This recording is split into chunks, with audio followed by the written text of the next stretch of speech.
One Page Weekly with Nick Slavik. Revelation. Data plus feelings.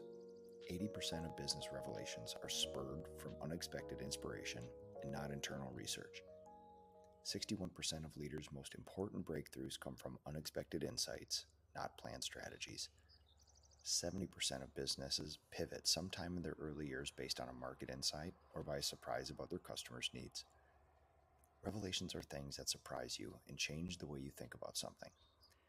It can be a simple discovery of new information, a personal insight where something just clicks, or it can also be revelatory, moving, humbling, and even spiritual, to the point of even being profound. I was at a friend's business retreat this week. I witnessed many people having a full spectrum of revelations, some simple and some profound. I sat in the back of the room and took it all in. These are the moments that made me the professional I am today. It was at these types of events where I had both my simple and profound revelations about this industry, my own business, and my place within it.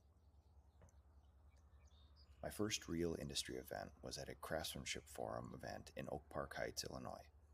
It was there that I met my future friend, fellow Minnesotan paint business owner, for the first time. For the last many years, we've since traveled to have these revelatory experiences with our fellow entrepreneurs at these events. It was at this event he exposed my lack of data, lack of perspective, and misuse of feelings. It was my first real revelatory moment in this industry. I was questioned about things I held as sacred, things that I believed were absolutes, but in reality were nothing more than a closely held pile of feelings about things that may not have been true. I felt like the space between my eyes and the back of my head grew by 4 feet at these moments, room shrinking and becoming a tunnel. My heart raced, I sweated, but I was spurred into action. A small ego death, but a big thing changed in me that day. For the last 2 days at my friend's event, I experienced the thing I love most about these industry events now. Small but meaningful revelations, almost reminders about why I do this, who we all are, and what is possible. There's something about being in person that makes this happen. Through hundreds of online meetings, virtual conferences, and other far proximity arrangements, I've not had the same experience. Info can be exchanged for sure, but something special happens when you're in and around your people. I watch my friends, the industry's leaders, present their topics, updates about their business, their strategy and vision, and some things just click for me.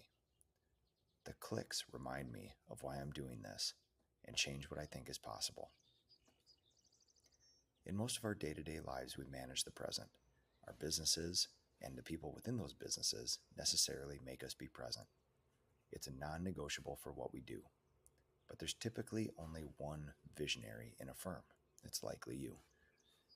Sometimes revelations hit you and your people in your day-to-day, but many more happen in hotel conference rooms and Northwood lodges surrounded by your people, the fellow dreamers, risk-takers, and visionaries, all over this country each year.